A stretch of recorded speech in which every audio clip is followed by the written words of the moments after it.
को दी दुनिया तरक्की अता फरमा और हमें भी अल्लाह और उसके हबीब के मिशन में बढ़ चढ़कर काम करने की तौफीक अता फरमा।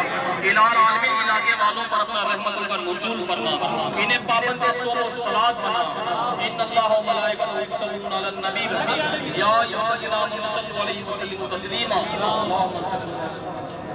सुभान रब्बिका रब्बिल इज़्ज़ति अम्मा यसिफून व सलामुन अलल मुरसलीन वल्हम्दुलिल्लाहि रब्बिल आलमीन।